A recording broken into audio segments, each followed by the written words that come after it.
Consolidation des liens de coopération entre pays du Sud, le Burkina et la Côte d'Ivoire confirment leur volonté à construire des ponts entre les populations.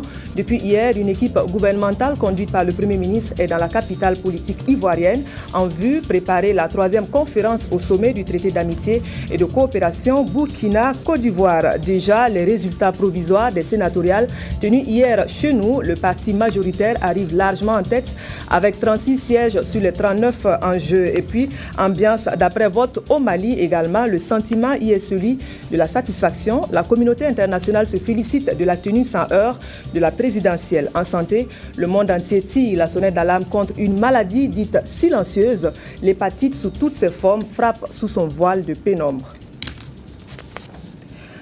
Voilà qui fait la une de l'actualité en ce jour. Bonsoir, merci de nous suivre. Depuis hier dimanche, le chef du gouvernement burkinabé est en terre ivoirienne. À Yamoussoukro précisément, il est question de rencontres préparatoires à la 3e conférence au sommet du traité d'amitié et de coopération entre la Côte d'Ivoire et le Burkina. Le point complet de la mission avec nos envoyés spéciaux Alidou Badini et Lazare Pouya.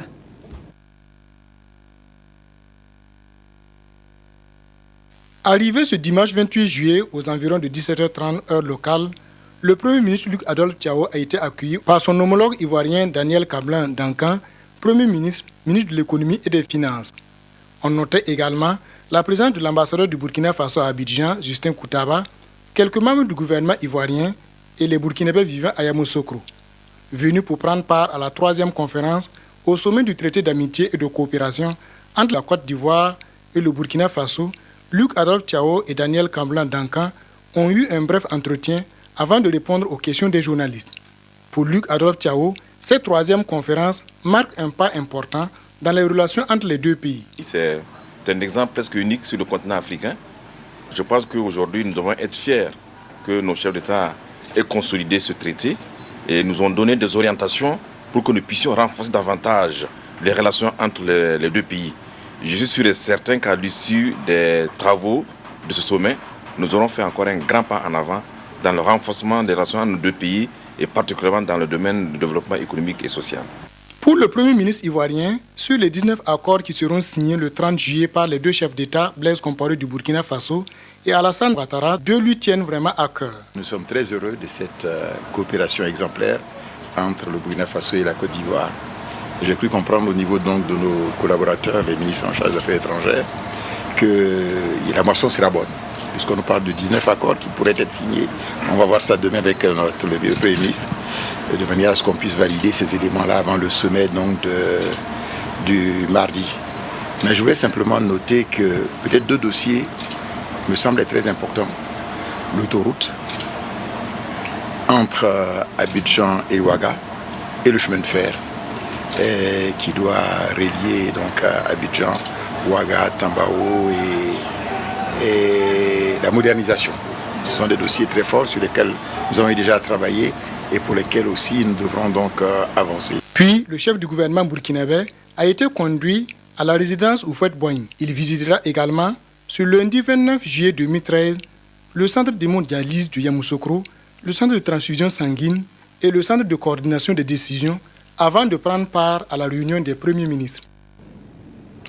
Et puis on revient sur les sénatoriales qui se sont tenues hier au Burkina. Les résultats provisoires des votes viennent de tomber. Ils donnent le CDP largement en tête avec 36 sièges sur les 39 à pourvoir. Le CFDB et le RDB obtiennent respectivement 2 et 1 siège. Le point détaillé avec Maxime Zongo. La NDP-JS, le CDP, le CFDB, l'UNDD, l'UPR et le RDB, voilà les 6 partis qui ont effectivement pris part aux élections sénatoriales du 28 juillet 2013. Des 39 sièges réservés aux partis politiques, le CDP enlève 36 sièges. Récapitulatif du nombre de sièges.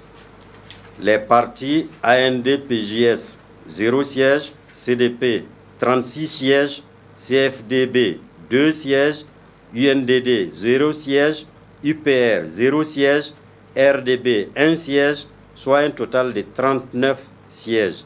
Sur un total de 18 478 inscrits représentant l'effectif des conseillers municipaux, toutes tendances confondues, 14 196 ont effectivement pris part au vote, soit un taux de 76,84%. Le Sénat est une disposition constitutionnelle et il était prévu effectivement qu'il y ait des élections au niveau des collectivités donc territoriales et d'autres entités.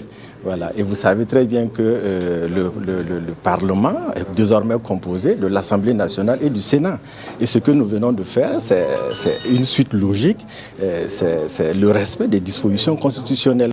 À l'issue de la proclamation de ces résultats provisoires, le premier responsable du ministère de l'Administration territoriale et de la Sécurité a adressé ses félicitations à l'ensemble des acteurs pour qui le professionnalisme et la rigueur ont permis le succès de l'opération.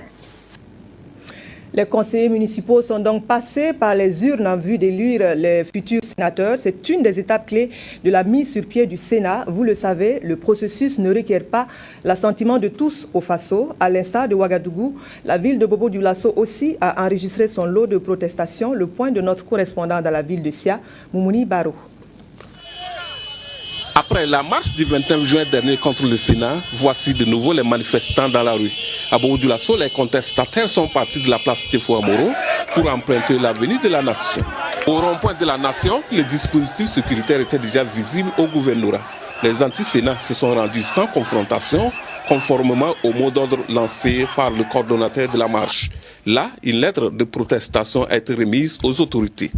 Pour les organisateurs de la marche, la première lettre de protestation est restée sans suite. Ils estiment donc que cette fois-ci, ils seront entendus. Donc, on a choisi de marcher aujourd'hui pour marquer notre désaccord à la mise en place de ce Sénat que nous trouvons inutile et inopportun pour le peuple burkinabé. Ce Sénat qui va nous prendre 36 milliards de nos francs pendant que le peuple croupit dans la misère et dans la désolation. Nous allons toujours continuer à nous mobiliser, nous allons continuer toujours à protester. Après réception, le haut commissaire de la province d'Iwé a laissé entendre que la lettre sera transmise aux plus hautes autorités du pays pour appréciation. Après cela, la foule a pris l'avenue de la Concorde, ensuite la rue Pépin pour enfin rejoindre la place Tefou Amoro pour les meetings. Question de gouvernance toujours, de bonne gouvernance cette fois, c'est l'objectif qui a guidé les actions du mécanisme africain d'évaluation par les pairs MAEP. Après une première décennie d'exercice, le mécanisme jette un coup d'œil dans le rétroviseur, bilan et surtout perspectives pour les prochaines années à Hadi Sandamba. Face aux populations de la région de Haut-Bassin, le secrétariat permanent du mécanisme africain d'évaluation par les pairs MAEP fait le point de la mise en œuvre des recommandations faites par la structure en 10 ans d'action. 10 ans au service de la promotion de la gouvernance en Afrique. Le mécanisme a souvent tiré la sonnette d'alarme sur des crises de gouvernance à venir dans certains pays qui sont avérées vraies. Et ensuite, il y a la crédibilité des rapports qui sont fournis parce que le temps le permet de le constater. Ça, ce sont des acquis énormes. Et en termes de défis, il y a l'appropriation. Le mécanisme est assez complexe. Il n'est pas encore connu des populations. Il y a aussi le leadership politique en termes des États membres qu'il faut continuer à encourager. Et surtout les questions financières parce que le mécanisme demande la contribution des États. Et certains États, je vous avoue, sont à la traîne pour payer leurs contributions. Et il y a d'autres défis comme les aspects coercitifs du mécanisme. Il y a d'autres défis qui se posent que le mécanisme n'avait pas pris en compte, qui est la menace religieuse, par exemple, qui est de plus en plus à la porte de nos pays. D'où donc la nécessité de marquer un arrêt pour réfléchir sur les acquis, les atouts et prendre en compte les éventuelles préoccupations des populations à la base en vue de les transformer en politique publique.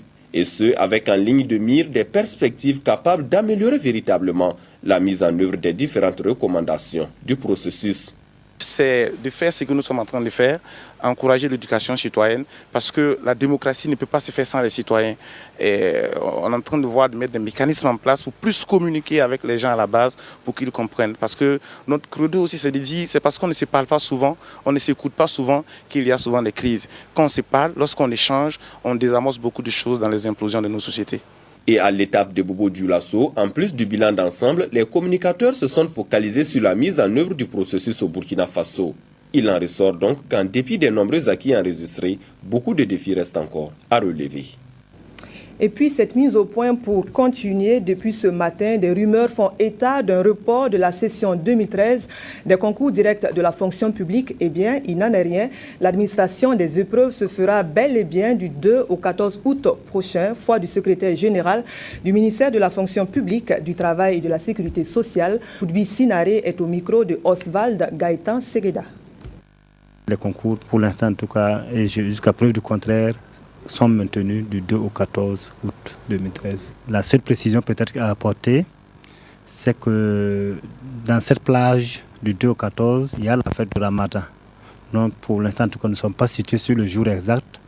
Donc les concours programmés le jour du Ramadan, ce sont ces concours qui sont ramenés au 14. L'appel que je voudrais lancer, surtout en direction des candidats, c'est les rassurer des dispositions qui sont en train d'être prises pour un bon déroulement de la session des concours de 2013, comme cela a été le cas dans les années antérieures. Je voudrais aussi apporter l'information que déjà la programmation des concours par jour est déjà disponible, c'est déjà diffusé et rendu public. Nous nous attelons à ce que d'ici mercredi, et en tout cas au plus tard, ils puissent avoir la programmation des candidats par sous-centre. Voilà qui est plus clair. Question de santé cette fois. Les populations africaines crient haro sur le VIH-Sida. C'est à l'occasion de la journée de l'Organisation ouest-africaine contre la pandémie. Après 26 ans de commémoration, le visage de la maladie a changé, les ambitions aussi. À l'heure qu'il est, la production et l'accessibilité aux antirétroviraux interpellent. Les acteurs de la lutte voudraient compter sur la contribution des secteurs privés locaux. Sie Sylvestre Da. Les acteurs de la santé des pays membres de la CEDEAO ont choisi de se retrouver à Ouagadougou ce 29 juillet pour la célébration de la 26e journée de l'OAS, l'Organisation ouest-africaine de la santé. Une commémoration instituée depuis 2008 afin de mieux faire connaître l'institution et faire la promotion d'un thème de santé à chaque édition. Pour 2013, c'est la contribution du secteur privé local dans la production des antirétroviraux qui est au centre des réflexions. Les acteurs sont convaincus que la production de ces médicaments au sein de l'espace CEDEAO va permettre de minimiser leurs coûts, d'éviter les ruptures de stock et de soutenir la riposte contre le sida dans la durée. Dans l'ensemble des pays, dans l'espace CEDEAO, on vit la situation de dépendance extérieure avec les ARV et le traitement général pour les patients malades de VIH-Sida. C'est un grand challenge et il existe la production déjà au niveau de quelques pays et notre souhait, notre défi, c'est d'avoir cette activité à grande échelle qui va répondre aux besoins de pays et de différents programmes de VIH-Sida. La production des ARV au plan local devra également répondre aux normes de qualité. Il s'agira ensuite de créer une chaîne de production et de distribution à travers les 15 pays de la CEDEAO. De l'avis du directeur de l'OAS, les productions des pays comme le Ghana et le Nigeria montrent que cette voie est à soutenir. On a eu acheté quelques ARV pour quelques pays qui ont été soumis à un contrôle international, de qualité internationale, notamment en Afrique du Sud et aussi à quelques laboratoires en France qui a confirmé la bonne qualité. On continue à travailler dans l'amélioration de qualité de production. Malgré les efforts, les taux de prévalence restent inquiétants et on dénombre actuellement plus d'1 million de patients sous ARV dans l'espace CEDEAO. L'OAS, créée en 1987, de la volonté des chefs d'État, traduit la nécessité d'une synergie d'action pour faire face de manière efficace au sida et aux différents problèmes de santé publique au sein de l'espace communautaire. Elle ne dit rien, aussi vous ne l'entendrez pas, vous ne la verrez pas et pourtant sa force de frappe est mortelle. L'hépatite est de ces maladies de l'ombre sur lesquelles l'on tente de faire un peu plus de lumière. C'est l'association SOS Hépatite Burkina qui active les projecteurs. La journée mondiale de lutte contre la maladie se tient sous le signe de la vigilance contre le fléau. Yolande Lompo. Mieux faire connaître les différentes formes d'hépatite, leur mode de transmission ainsi que les méthodes de prévention et de traitement, c'est tout l'enjeu de la journée mondiale de lutte contre cette maladie silencieuse qui touche près de 500 millions de personnes selon l'OMS. Au Burkina Faso, l'hépatite B est l'infection virale la plus fréquente et la majorité des personnes infectées ignorent qu'elles portent le virus et peuvent le transmettre par voie sanguine lors d'un rapport sexuel non protégé ou d'un accouchement. C'est une maladie silencieuse en fait qui, si elle n'est pas traitée, chez certaines personnes malheureusement peut entraîner donc une atteinte du foie avec une insuffisance de fonctionnement du foie. Donc il peut aboutir sur ce qu'on appelle une cirrhose et dans certains cas dans un cancer du foie. Depuis 2006, il a été mis donc en place un programme de prévention qui est très important parce que c'est l'hépatite B, on dispose d'un vaccin, contrairement à l'hépatite C. L'idéal, c'est que le vaccin soit fait à la naissance. La commémoration de cette journée mondiale le 28 juillet de chaque année est une occasion pour l'association SOS Hépatite Burkina, créée en 2009, de continuer davantage à sensibiliser la population et d'interpeller les décideurs sur la nécessité de mettre en place un programme national de lutte contre l'hépatite virale qui peut conduire à une transplantation du foie. Depuis le samedi, on a commencé une campagne de dépistage volontaire et gratuit de l'hépatite virale B et C. Il y a la possibilité aussi de faire le vaccin, de recevoir la première dose de vaccin contre l'hépatite B. L'infection au virus de l'hépatite ne fait pas de distinction d'âge et il existe de nos jours des médicaments efficaces contre la forme virale. Cependant, le traitement est long, coûteux et nécessite un suivi régulier. Autant dire qu'il faut prévenir. Accords spécifiques, revendications spécifiques. Le syndicat des médecins a des attentes à combler. Elles se résument à la révalorisation du statut du médecin en vue de meilleures offres de soins de santé aux populations.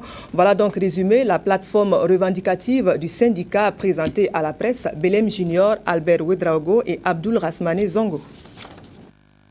Il s'est agi à cette conférence de presse du syndicat des médecins du Burkina CIMEB de lever le voile sur les difficultés qui minent les conditions de vie et de travail des médecins au Burkina.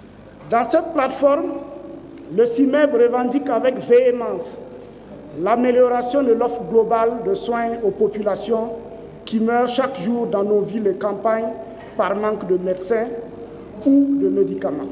Le CIMEB s'insurge contre ce prétendu service national de développement SND. Au-delà de la clochardisation du fonctionnaire en général, les obligeant à vivre avec 1000 francs par jour, le SND crée une perte énorme à notre système de santé. Il oblige les jeunes médecins ayant entre 27 et 30 ans, dans un contexte de vie chère, à braconner, entre guillemets, dans les cliniques, les ONG et bien d'autres structures, dans l'attente d'être exemptés du SND avant de rejoindre la fonction publique. Créé en 2011, le CIMEB œuvre pour l'intérêt des médecins en particulier et des populations en général. Ou alors il ne s'appellera pas Faso d'Anfani, l'expression de l'identité culturelle à travers l'art vestimentaire. À ce jour, le tissu Made in Burkina a sa place sur les étals les plus prisés. Reste un autre combat à mener, c'est de renforcer le partenariat entre les acteurs clés de la production. Sont visées les associations de tisseuses, teinturières et couturières. Le fil conducteur, c'est le département en charge de la promotion de la femme, Yolande Lompo.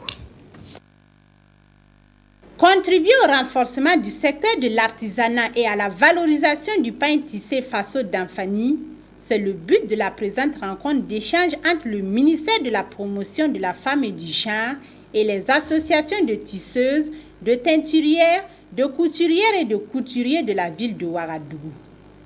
Avec le ministère, ces différents acteurs du Faso d'Anfani vont identifier les difficultés de ce secteur par filière d'activité et voir dans quelle mesure ils pourront renforcer leur partenariat. Et il y a beaucoup de femmes dans notre pays aujourd'hui qui vivent du tissage, mais qui malheureusement font face à beaucoup de difficultés. D'abord pour l'approvisionnement en fil, ensuite pour l'écoulement de leurs produits et bien sûr pour la rentabilité de leur activité. Et beaucoup d'entre elles aussi n'ont pas de technologie. Pour les aider à développer leurs activités, un fonds d'appui à l'entrepreneuriat féminin sera mis en place. Et dans le cadre du programme spécial de création d'emplois, le département de Nestorine Sangaré conviendra avec eux des meilleures technologies à choisir afin que l'activité puisse être améliorée et accompagner la commercialisation. Nous allons les appuyer cette année dans ces domaines-là parce que le PSE permet d'acheter les technologies. Nous allons donc leur donner l'opportunité tout de suite de passer en revue tous les problèmes qu'il y a dans le métier et surtout de nous orienter par rapport au choix des technologies. Parce que souvent, on a vu que dans les expériences de transfert de technologies aux femmes, on achète des technologies qu'elles ne maîtrisent pas. Au regard des opportunités qu'offrent les marchés nationaux, sous-régionaux et internationaux du textile, cette politique du ministère de la Promotion de la Femme et du Genre devrait contribuer à lutter contre la pauvreté par sa capacité à créer des emplois et à générer des revenus pour ses acteurs. Elles ont raté le train de la scolarisation et comptent sur celui des technologies de l'information et de la communication pour rattraper le retard. Pour le développement durable des femmes de la province du Houé s'inscrivent à l'école des techniques de communication des temps modernes. C'est une initiative de la Fondation Femmes, TIC et Développement durable. La première session de la formation a concerné près de 600 femmes non alphabétisées de la province et le reportage est signé de Karim Sissé. Prévue initialement au profit de 600 femmes de la province du Houé, la première session de formation des femmes sur l'appropriation des techniques de communication avec le mobile a mobilisé beaucoup plus de participantes. Toutes sont venues pour se familiariser sur l'utilisation des SMS vocaux et de l'Internet. Pour la Fondation Femmes, TIC et Développement durable, du président de l'Assemblée nationale, il s'agit à travers cette action de lutter contre l'exclusion numérique des femmes, surtout celles non alphabétisées. La Fondation Femmes, TIC et Développement est née du constat de la fracture numérique genre et de la prise de conscience que l'appropriation des TIC par les femmes peut les aider à mieux développer leurs activités. Il s'agit de leur montrer qu'il existe des technologies, des outils simples qu'elles peuvent utiliser sur le mobile en langue nationale pour s'aider dans leurs activités quotidiennes. Les TIC ont changé les habitudes et les modes de vie des populations. Et en ce 21e siècle, il n'est pas question qu'une couche sociale soit ignorante sur les opportunités qu'offrent les SMS vocaux et l'Internet. D'où l'engagement du gouvernement et de certaines personnalités aux côtés des initiatrices. Les technologies de l'information et de la communication sont de nos jours un outil stratégique de bonne gouvernance, de développement et de valorisation des ressources humaines. Le développement de l'économie numérique apparaît à ce titre crucial du fait qu'il entraîne en même temps le développement et la croissance des autres secteurs d'activité. Aujourd'hui, nous avons intérêt à nous adapter à ces pratiques des techniques de communication et d'information. Les bénéficiaires, qui sont surtout les femmes non alphabétisées, se réjouissent de cette perche que leur tend les initiatrices de cette formation. Maintenant, vraiment, ça nous intéresse. Nous savons que, à part sans ça, vraiment, il y a beaucoup de choses qui ne vont pas marcher. Les responsables de cette fondation s'étaient entretenus la veille avec les conseillers de la commune de Bobo-Dioulasso sur l'importance des TIC dans la communication avec la population à la base. Question de genre toujours, l'association d'entraide des femmes musulmanes du Burkina a vu le jour. Les premières actions mises sur le plaidoyer. Officiellement lancées le week-end dernier, les activités ont été marquées par une conférence de presse pour situer les ambitions de la nouvelle organisation. Abdoul Rasmane Zongo. C'est au Conseil burkinabé des chargeurs CBC que l'association d'entraide des femmes musulmanes du Burkina, AFMB, a choisi de lancer officiellement ses activités. C'est une association créée en juin 2013, mais avec des ambitions clairement affichées pour la cause féminine. La structure milite à travers des actions de solidarité, de fraternité et de spiritualité en faveur de la femme musulmane. L'originalité de la rencontre a été le tirage au sort au bénéfice de 15 femmes musulmanes en prenant totalement et financièrement en charge le départ pour l'accomplissement du prochain Hajj. L'association a dû mobiliser ses propres ressources et compter également sur un fort soutien de nombreux partenaires. C'est des femmes déterminées qui se sont regroupées, vu la situation actuelle qui est très difficile avec la pesanteur de la vie. Et au mois du Ramadan, on fait un tirage et le tirage va sortir des gagnants pour la Mecque. On a eu beaucoup de bienfaiteurs qui nous ont vraiment soutenus. Ce qui nous a permis d'avoir au moins 15 gagnants et 10 en liste d'attente. Cette heureuse femme qui ignorait encore si elle irait un jour à la Mecque a désormais la possibilité de le faire et reste tout aussi surprise que reconnaissante. Je ne m'attendais pas à ça. Vraiment, je ne sais même pas quoi dire. Donc je remercie beaucoup l'association. Pour joindre l'utile à l'agréable, les participantes ont eu droit à une communication portant sur femmes musulmanes et pèlerinage. Pour aller au Hajj, il faut une préparation spirituelle, une préparation physique, une préparation morale. Donc c'est pour armer nos militants. Et les femmes musulmanes, ce matin, que nous leur proposons de leur parler de femmes et pèlerinage. La FEMBE est une association apolitique ouverte à toute femme musulmane et œuvre pour le bien-être physique, moral et spirituel de la gente féminine. Ils viennent de boucler un parcours sans faute et doivent se faire à leur tour vecteur de transmission pour les plus jeunes. La 4e promotion des élèves maîtres de l'école privée de formation est sur le terrain. Elle compte près de 290 instituteurs munis de leur certificat élémentaire d'aptitude professionnelle. C'est une ressource humaine qui vient en renfort pour les écoles primaires du Burkina. Sur la cérémonie de sortie, le reportage est signé de Oumou Sissé et Yann Kiteda. 289 instituteurs adjoints certifiés, c'est l'écurie de la 4e promotion de l'école privée de formation des enseignants du primaire Nonglom de Ouagadougou. Ils ont été admis au certificat élémentaire d'aptitude pédagogique CAP après une année de cours théoriques et une année de stage pratique. Pour moi, c'est une grande joie de voir 289 enseignants formés entièrement dans mon établissement et qui sortent pour pouvoir embrasser le métier d'enseignant. Dans mes établissements primaires, je recrute en même temps les enseignants qui sortent de mes écoles de formation. Ceux qui veulent rester à Ouagadougou, qui veulent travailler avec moi. Le partenariat public-privé dans la formation des enseignants est un moyen pour relever le défi de l'éducation au Burkina Faso à moyen terme. Pour nous, c'est vraiment un bon partenariat public-privé qui va nous permettre surtout aussi d'atteindre nos objectifs de 2015. Parce que c'est clair, nous voulons vraiment atteindre les 100% de taux de scolarisation d'ici 2015 et c'est fondamental que nous puissions disposer des enseignants et des enseignantes de qualité. L'école privée de formation des enseignants du primaire Nonglom est l'une des premières écoles privées de formation des enseignants au Burkina. Elle a ouvert ses portes en 2008 et depuis cette date, ce sont 1500 enseignants qui ont été formés.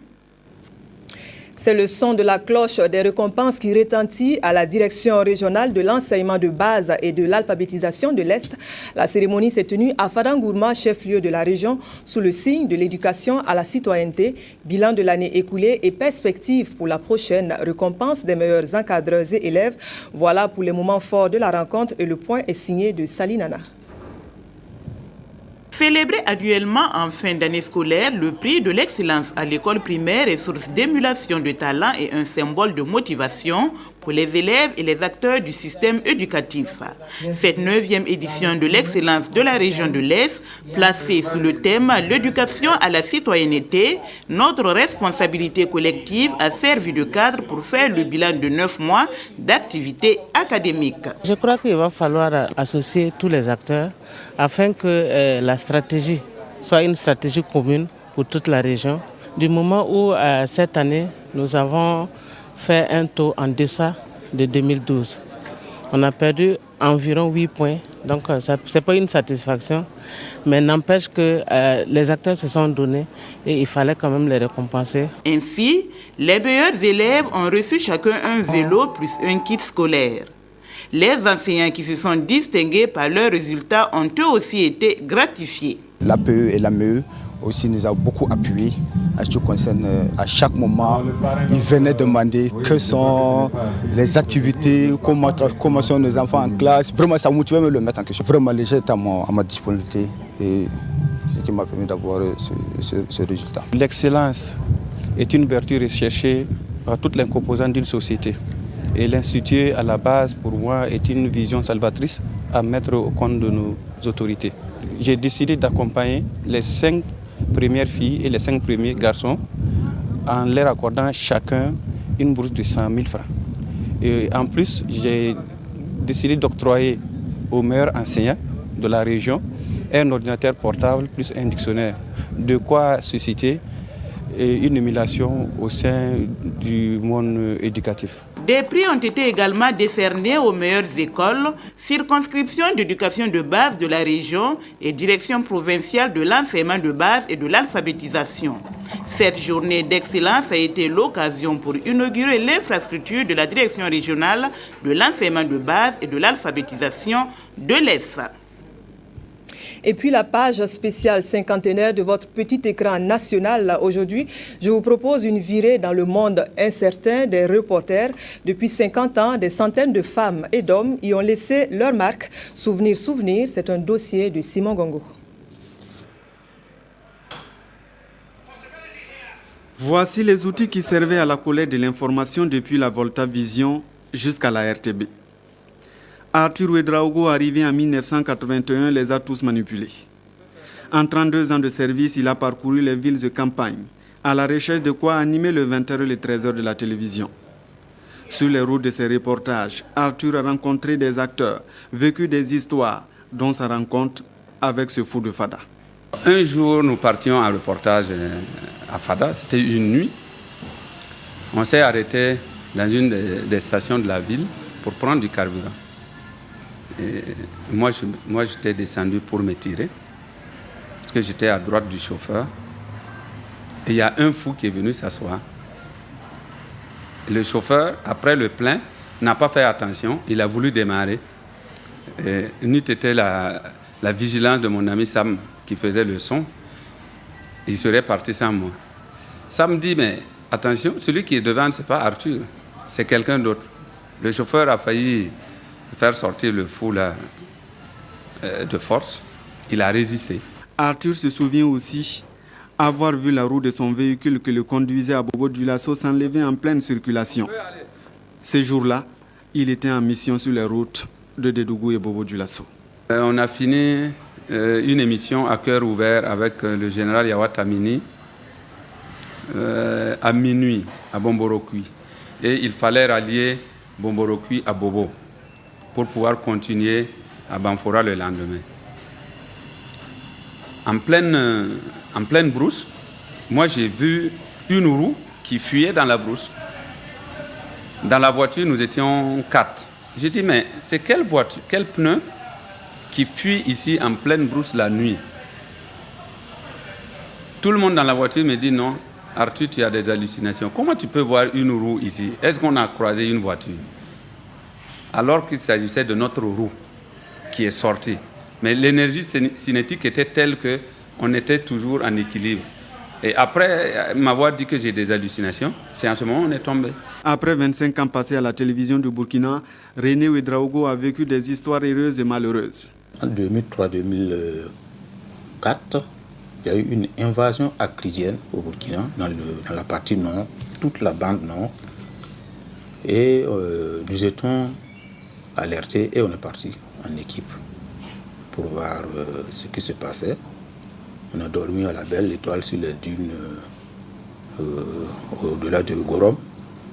Et au petit matin, on nous a conduits, on a vu les bestioles qui sortaient tout petit. Godefroid Bazier a lui stoppé un cortège présidentiel sans le savoir, alors qu'en détresse, il cherchait un moyen pour rattraper un reportage à Témamboquin. Notre véhicule est tombé en panne après d'Apelgo.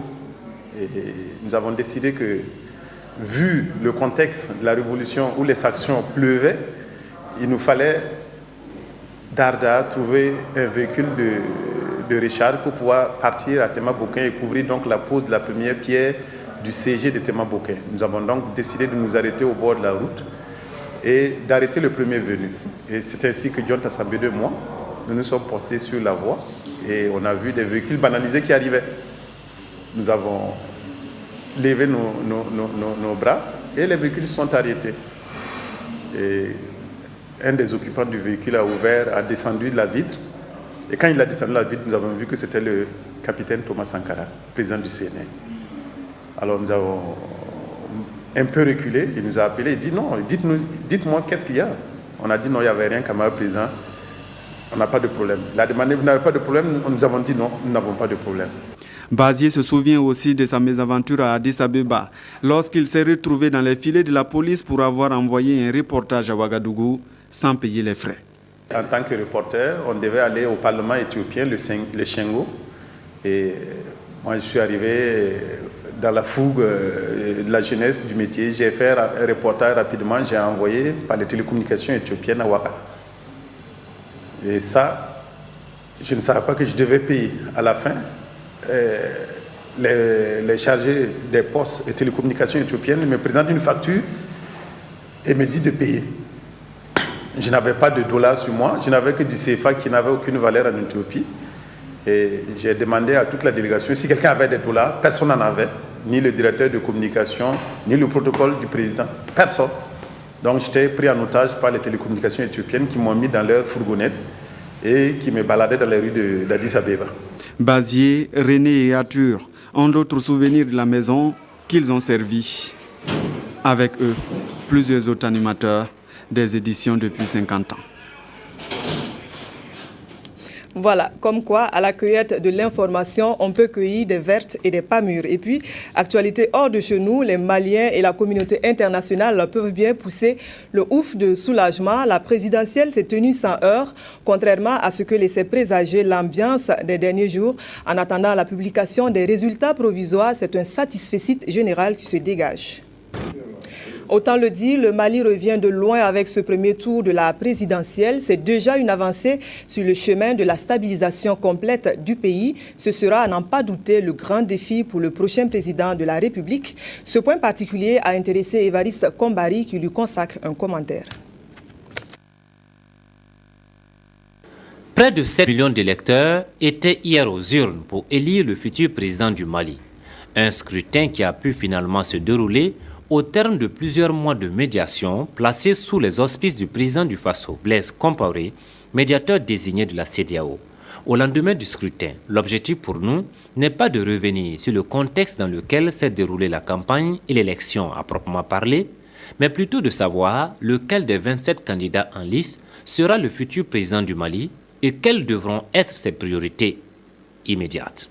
Pour de nombreux politologues, le fauteuil présidentiel va se disputer, sauf tsunami politique, entre deux candidats, par ailleurs gros poids lourds de la classe politique malienne, que sont Ibrahim Boubacar Keïta, candidat du Rassemblement pour le Mali, ancien Premier ministre, ancien président de l'Assemblée nationale, candidat pour la 3e fois à une élection présidentielle, et Soumaïla Cissé, candidat de l'Union pour la République et la démocratie, ancien président de la commission de l'UEMOA, plusieurs fois ministre, arrivé 2e avec plus de 21% de suffrages au second tour de l'élection présidentielle de 2002, derrière le président Amadou Toumani Touré. Peu importe le nom du futur président du Mali.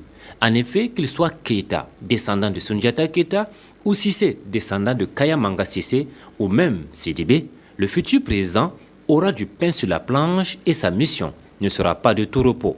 À peine installé au palais de Koulba, le président élu n'aura pas fini de savourer sa victoire qu'il lui faudra aller au charbon. L'accord préliminaire des élections signé le 18 juin 2013 à Ouagadougou entre les autorités maliennes et les groupes du Nord donne 60 jours au nouveau président, soit 2 mois pour entamer des discussions avec le MNLA et le Haut Conseil de l'Azawad. Le président élu doit donc travailler à rétablir l'ordre constitutionnel, à construire un Mali unifié, à réconcilier les différentes communautés du Mali, en réglant une fois pour toutes le problème Touareg que le Mali traîne depuis plusieurs années. Un premier test qui s'annonce sensible, voire délicat, parce que en cas d'échec, l'intégrité et l'unité du Mali pourraient être remises en cause. Mission difficile, mais pas impossible, car le président élu pourra compter sur la communauté internationale. En plus de reconstruire et de réconcilier le Mali, les autres priorités du nouveau président seront sans nul doute la relance de l'économie nationale, la mise en place d'une armée républicaine, professionnelle, capable d'anéantir toute menace d'où qu'elle vienne et susceptible d'ébranler la stabilité du Mali. Une armée malheureusement divisée aujourd'hui entre Béret Rouge et Béret Vert. Au regard de la mission qui attend le futur président du Mali, celui-ci devrait savoir se départir de sa couleur et de ses accointances politiques pour se mettre au-dessus de la mêlée. Savoir faire preuve d'écoute, de patience et de tolérance. Savoir placer l'intérêt supérieur du Mali au-dessus de tout. Savoir enfin avoir le mot qui sied au moment qu'il faut à l'endroit des Maliens. Une chose est certaine, le futur président sera un homme occupé, à qui les groupes du Nord ne voudront pas faire de concessions. Les Maliens épris de paix, quant à eux, fondent beaucoup d'espoir sur le futur locataire de Koulba, qui ne doit en aucun cas échouer. Que Dieu sauve donc le Mali et éclaire son futur président. Amen, Évariste Kombari. Et puis cette dernière information avant de nous quitter, la télévision du Burkina vous invite à suivre en direct demain mardi, donc à partir de 10h, la cérémonie officielle des travaux du traité d'amitié et de coopération entre la République de Côte d'Ivoire et du Burkina Faso. C'est donc cette information qui referme ce journal que j'ai eu le plaisir de vous présenter. Merci de l'avoir suivi. Bonsoir et à demain.